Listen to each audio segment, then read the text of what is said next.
cómoda almohada o alguna joya preciada, te desearé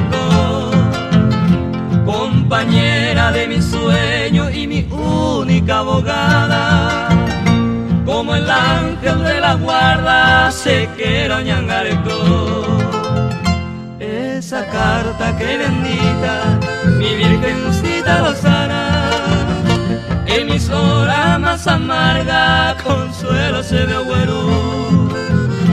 Porque al caer la noche con la maldita añoranza, ella me dice palabras que iba a prender yurú.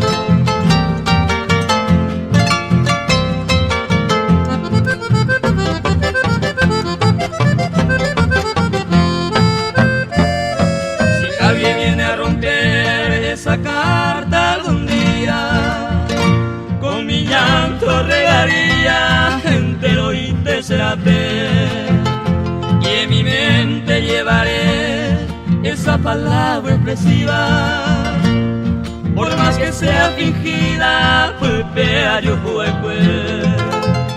No quisiera yo perder jamás esa carta tuya, porque si puedo mi tumba arajaré catete, para que Cristo te dé resignación y ventura, y en mi triste sepultura verán mi sentido.